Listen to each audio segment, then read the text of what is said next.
Hey tout le monde, on se retrouve dans une nouvelle vidéo. Oui, je sais, ça fait un petit bail que j'ai pas fait de vidéo. Ça va faire bientôt 2 semaines ou 3, je sais plus. Donc, c'est juste que j'avais pas trop le temps et que j'avais pas forcément envie d'en faire. Donc, c'était un peu plus la flemme également. Donc, voilà. Mais j'ai décidé de vous faire une vidéo. Donc, aujourd'hui, ça sera pas une vidéo manga que je vais vous faire, mais une vidéo sur des romans. J'avais vraiment envie de vous parler d'un roman précisément parce que je viens de le finir et j'adore. Et d'ailleurs, désolée pour ma voix, mais je suis malade, du coup, j'ai une voix plus rauque, on va dire. Et donc, en même temps que je vais vous parler du livre d'aujourd'hui, je vous montrerai tous mes romans que j'ai. Donc, j'en ai pas non plus énormément, mais j'en ai quand même un petit bon paquet.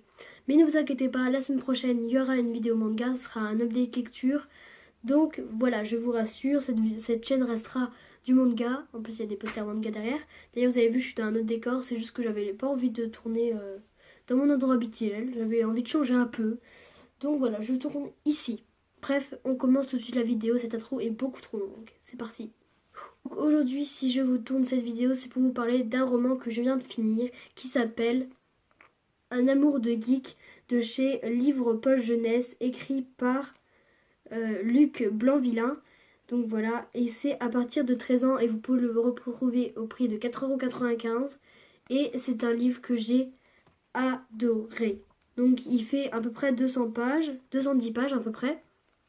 Et ce livre a été un coup de cœur. Donc comme vous pouvez le voir, ça va parler d'un geekos. Donc je vais vous faire le topo de quoi ça parle.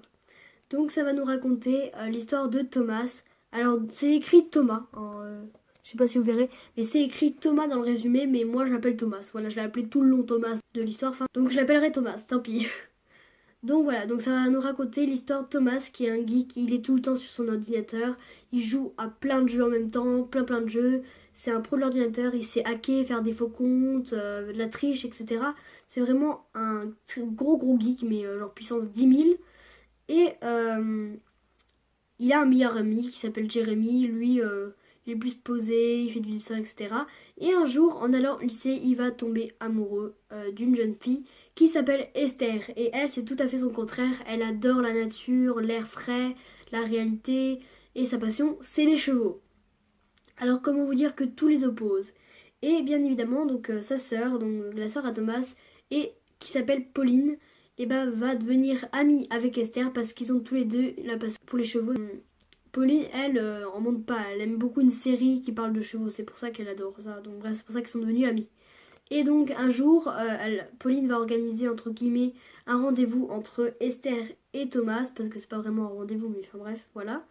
Et donc Esther va lui dire: je sais que tu m'aimes, je t'aime aussi, mais si tu veux qu'on sorte ensemble, déjà quand on sortira ensemble, il y aura pas de McDo, pas de trucs comme ça. Et je vais te donner un pari. Si tu réussis ton pari, on sortira ensemble. Alors déjà, elle donne ses conditions, etc. J'étais en mode ok. Et du coup, donc sa condition, c'est que pendant un mois, il ne touche plus ni à ordinateur, ni à téléphone, ni à tablette, ni à tout ce qui touche réseaux sociaux, jeux vidéo, etc. Donc ce qui va être une très grosse épreuve pour Thomas, parce que lui, c'est toute sa vie. Mais il va accepter pour Esther. Donc va s'en suivre une histoire d'amour avec ce pari, etc. Sauf que je pensais que ce livre ne serait que ça. Et ce n'est pas que ça. Il va y aussi y avoir une histoire avec la famille et une autre histoire qui va se dérouler à l'école, voilà. Donc en gros, il y aura 3 trucs différents, reliés toujours dans la même chose. Mais franchement, quand on est arrivé à l'histoire qui va se passer dans la famille, j'étais tellement bouche bée et tout. Et donc en fait, c'est plus profond qu'une histoire d'amour, c'est carrément une vie, quoi. C'est ce qui se passe dans sa vie, etc. Donc on va suivre les aventures de Thomas. Donc voilà, et je vous laisse découvrir ce roman qui était vraiment une bonne découverte pour moi. J'ai vraiment adoré. J'ai passé une semaine de bons moments avec lui, donc je ne l'ai pas lu tous les jours de la semaine, je l'ai lu en plusieurs jours différents. Donc voilà, mais en sachant que c'est un très bon livre et je vous le conseille. Donc maintenant on va tout de suite passer à mes romans que j'ai à moi, parce que ça c'est un roman que j'ai emprunté à mon CDI. Donc on va passer maintenant à mes romans et donc je vais vous les présenter. Donc c'est parti. Donc je vais commencer par vous présenter le tome 1 de La Légende des 4, qui est un bouquin que j'ai surkiffé. Donc c'est le tome 1, du coup voilà. Il y a le tome 2 qui est sorti il y a pas longtemps et je compte me le procurer parce que j'ai trop envie de savoir la suite. Donc comme vous pouvez le voir sur cette très très belle couverture, donc c'est un roman de Cassandra O'Donnell, donc je sais pas combien ça sera en combien de tomes. Je crois que ça sera en 4 si je dis pas de bêtises, mais je suis pas sûre. Donc c'est de chez Flammarion Jeunesse, voilà. Et vous pouvez le retrouver au prix de 15 €. J'ai adoré cette série. C'était trop bien, c'était de la bombe, c'était tout ce que vous voulez, c'était trop trop trop bien. Donc ça touche dans du fantasy, si je dis pas de bêtises, parce que c'est la vie normale avec des touches de trucs qui peuvent pas exister. Donc normalement, si je dis pas de bêtises, c'est ça. Alors, donc je vais vous dire de quoi ça parle. Donc ça va nous raconter l'histoire de 4 clans, les loups, les tigres, les serpents et les aigles, donc qui sont ennemis. Voilà, ces 4 clans ennemis, ils doivent pas se parler, donc ils sont regroupés dans une même école, mais ils peuvent pas communiquer entre eux, autrement il va y avoir des gros problèmes dans les clans, etc. Et donc on va suivre Maya, donc qui est une jeune fille, donc c'est un peu la perso principale. Donc on va suivre Maya qui est fille du chef du clan des loups. Donc voilà, qu'on va suivre elle et on va suivre son ennemi Bregan qui est le fils du chef du clan des tigres. Donc voilà. Alors je sais pas trop comment vous résumer ça, mais entre guillemets, ils vont essayer, donc ils vont faire une alliance avec le fils du chef des clans des serpents et la fille de la chef du clan des aigles pour, entre guillemets, arrêter une grande guerre qui va se produire. Mais je peux pas trop vous en dire parce que j'ai peur de vous spoiler. Mais en vrai, c'est vraiment trop trop bien. Il y a vraiment de l'action, etc. C'est vraiment trop bien. Et, entre guillemets, il y a une petite histoire d'amour qui se crée, ce que j'aime beaucoup, je vous avoue. Mais bon, voilà, c'est vraiment un truc d'action, fantasy, etc. Donc j'ai vraiment adoré. Donc je vous conseille à 100% si vous aimez tout ce qui est sur les animaux, etc. Ensuite, je vais vous parler d'un livre que j'ai eu il y a pas longtemps. Donc c'est vraiment pas longtemps quand je vous le dis. Je l'ai à peine commencé. Donc c'est Demain j'arrête de Gilles Legardier chez les éditions Fleuve Noir. Donc voilà, comme vous pouvez le voir. Alors vous pouvez pas voir. Alors là, je sais pas si vous verrez, j'ai commencé que ça, voilà. Je suis au 8e chapitre et genre j'adore beaucoup beaucoup. Donc déjà la couverture elle est trop chou avec un petit chat derrière, voilà. Donc là je suppose que c'est la personne, l'auteur. Et donc c'est un livre que pour l'instant j'adore. Donc je l'ai commencé donc je peux pas vraiment vous donner d'avis. Mais bon. Donc je vais vous dire de quoi ça parle. Donc ça va nous parler de Julie, qui est une fille plutôt banale, mais qui a fait beaucoup de choses idiotes dans sa vie. Et il n'y a pas très longtemps, elle s'est fait larguer par son mec, donc qui s'appelle Didier, mais ça on s'en fout. Et du coup, elle va vouloir se changer les idées et va surtout être forcée à aller chez une amie ou chez sa cousine, je sais plus. Va faire une fête, etc. Et en rentrant chez elle, elle va remarquer qu'elle a un nouveau voisin. Donc voilà. Et en regardant sur la boîte aux lettres, son nom va beaucoup beaucoup l'intriguer. Et donc son but, ça va être de voir à quoi il ressemble. Et donc voilà, vous allez voir comment elle va faire pour essayer de le voir, etc. C'est complètement débile. Donc, là où j'en suis, elle a essayé de faire un truc, mais elle s'est totalement fail, donc c'était tellement hilarant. Bref, je sais pas comment ça va continuer, dans quelles circonstances elle va voir, etc. S'il va y avoir une histoire d'amour entre eux, je ne sais pas, mais j'ai très hâte de savoir. Je vais vous présenter le livre de Guillaume Musso, La fille de Brooklyn. Donc il a sorti pas mal de romans, donc là c'est un bon petit pavé quand même, hein. Donc c'est un livre que je suis un peu plus de la moitié, comme vous pouvez le remarquer. J'ai adoré. Enfin, je suis à la moitié, mais c'est vraiment un polar, mais franchement, c'est trop trop bien. Je pensais pas du tout que j'allais aimer, mais genre, comme c'est un ami qui me l'a acheté, et bah voilà, j'ai surkiffé. Et donc, en gros, je vais vous dire de quoi ça parle. Donc ça va nous raconter l'histoire d'un garçon, d'un mec, d'un homme. Je sais plus son nom, malheureusement je sais plus comment il s'appelle, mais au pire des cas c'est pas très très important. Donc ce mec a une femme et il l'a emmené faire une soirée, etc. Je sais plus pour quelle occasion, je sais même pas si c'était pour une occasion et tout. Et il va se passer quelque chose, donc il va partir de la maison. Et en revenant à la maison, et sa femme ne sera plus là. Et donc cette histoire va tourner autour il va vouloir retrouver sa femme. Donc ça va être son but, il va retrouver sa femme. Mais pour retrouver sa femme, il va falloir plonger dans l'enfance de sa femme. Et il va se rendre compte qu'il connaissait vraiment très très mal sa femme parce que il va se rendre compte de beaucoup de choses qu'il ne savait pas, etc. Et voilà, il y a beaucoup de choses, beaucoup de retournements de situation qu'on va avoir, etc. Et en sachant que cet homme que nous allons suivre a un enfant, un petit garçon, donc qui va également faire partie de l'histoire. Donc il va pas être présent en tant qu'il va aider, non, il va juste être là dans ce que l'homme va faire. Donc voilà. Donc voilà, je peux pas trop vous en dire, mais c'est vraiment trop bien. Si vous aimez les polars, je vous le conseille à 100%. Ensuite, je vais vous parler du roman La Malédiction Grimm, qui est un roman que...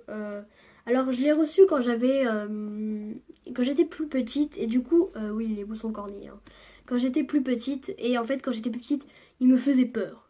Rien qu'en voyant la couverture, il me faisait peur et tout.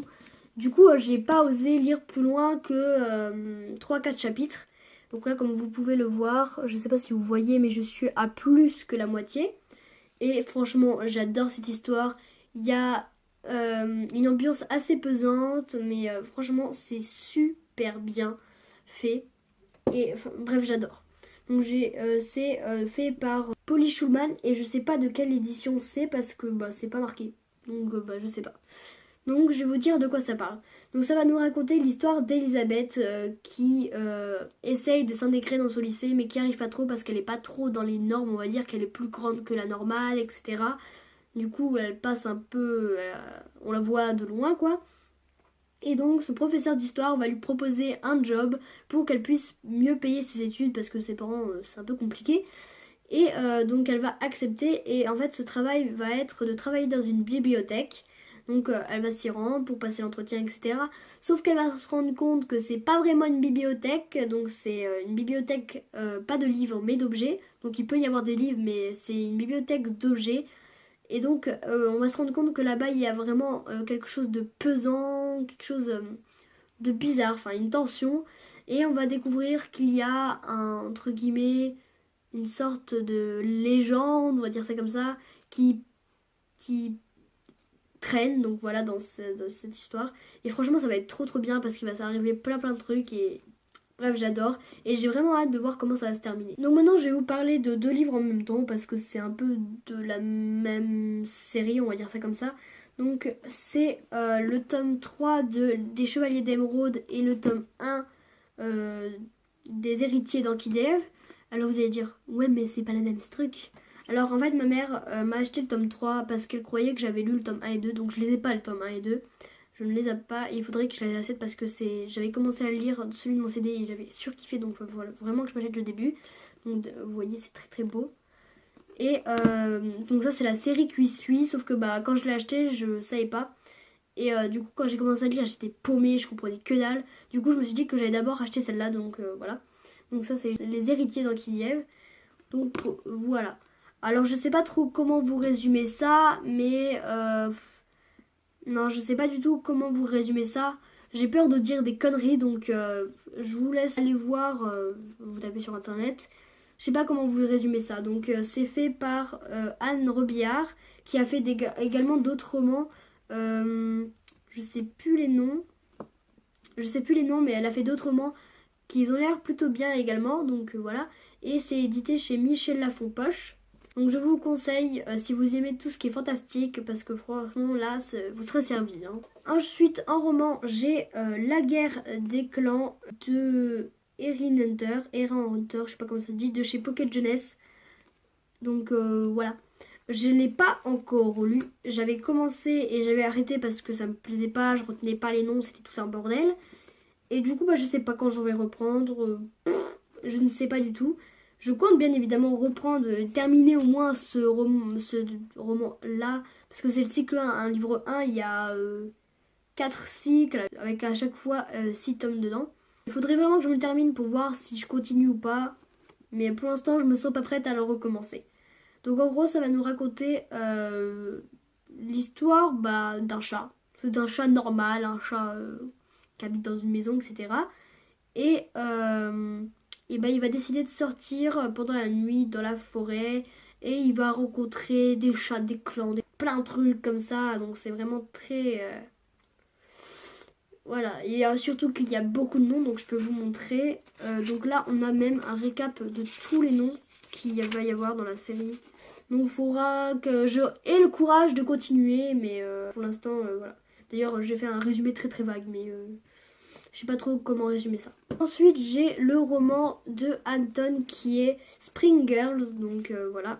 Donc oui, pareil, il est corné parce que je l'ai retrouvé il y a pas longtemps. Donc c'est une adaptation moderne des 4 filles du docteur March, je sais pas comment ça se dit, édité chez Hugo Roman. Vous pouvez le retrouver au prix de 17 €.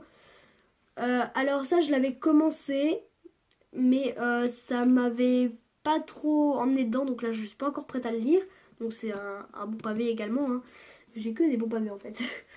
Et voilà, mais en vrai ça a l'air super bien parce qu'en fait on va suivre la vie d'une famille, donc de 4 filles et une mère qui vivent sans leur père parce que le père il est sur les bases militaires. Donc c'est vraiment une histoire qui a l'air pas mal, mais je sais pas, pour l'instant je me sens pas de le reprendre. On va terminer avec 2 romans parce que après j'en ai plus, que j'ai eu aujourd'hui, donc voilà, que ma mère m'a acheté. Et du coup je peux pas vous en dire parce que je les ai pas lus, mais je vais quand même vous les présenter. Donc le premier c'est J'arrête quand je veux de Coralie Kong-Pasco chez les éditions City Édition au prix de 14,95 €. Donc il est pas trop petit, il est pas trop grand. En plus c'est écrit plutôt en gros. Et du résumé que j'ai lu, ça a l'air mais vraiment trop bien. Donc ça va nous raconter l'histoire de Elisa qui a 28 ans. Elle a la vie parfaite, elle a un homme, elle travaille dans une maison d'édition très grande et elle a un chat. Et puis elle a des milliers de followers sur les réseaux sociaux et donc elle passe sa vie dessus sur les réseaux sociaux. Elle poste des photos Instagram matin, midi, soir, bref, elle est tout le temps sur son téléphone. Et au bout d'un moment, son mari qui s'appelle Hugo va lui dire que il en a marre de tout ça et donc qu'elle choisisse entre lui ou son téléphone. Et donc c'est marqué qu'elle est prête à tout pour l'amour, etc. Donc j'ai vraiment hâte de savoir ce que ça va donner. Je suis vraiment contente d'avoir eu ça et donc voilà, je suis très impatiente. Pour finir, le dernier roman que j'ai, c'est Toi plus moi plus lui de Tidjane. Donc qui est pareil, un très gros truc. Il fait à peu près 430 pages. Donc c'est quand même un bon gros truc. Donc pareil, vous pouvez l'avoir au prix de 17 € chez Hugo Roman New Way. Pareil, ça a l'air vraiment pas mal. Donc je crois que ça va parler d'une fille qui est amoureuse d'un mec depuis le collège. Et sauf qu'en fait, il va se passer quelque chose et leurs 2 parents, donc à la fille et au mec, ils vont se rapprocher. Donc la mère et le père, ils vont se rapprocher. Et du coup, ça fait qu'ils vont habiter ensemble. Et du coup, ça va devenir super olé apparemment dans ce que c'est dit dedans. Dangereux, etc. Donc j'ai vraiment envie de savoir du coup comment ça va se passer en tout ça. Et puis elle va également rencontrer un autre mec qui s'appelle Caden Banks. Et donc qui est mystérieux, rebelle. Vous voyez le cliché du mec rebelle, distant, etc. Et donc j'ai vraiment hâte de savoir comment va se dérouler cette histoire. J'espère que ça va être cool. Alors maintenant j'ai fini de vous présenter tous mes romans. J'espère que cette vidéo vous a plu. Donc je vous promets que la semaine prochaine vous aurez une vidéo manga. Donc voilà, je vous ferai très rarement des vidéos sur les romans parce que j'en ai pas vraiment souvent. Donc ça sera assez rare, on va dire ça comme ça. Mais dès que j'ai un roman qui me plaît beaucoup, pourquoi pas vous en parler si voilà, c'est un coup de cœur. Donc autant vous partager mon ressenti sur le roman. Et donc j'espère que cette vidéo vous a plu, je vous fais de gros bisous et je vous dis à la semaine prochaine. Bye.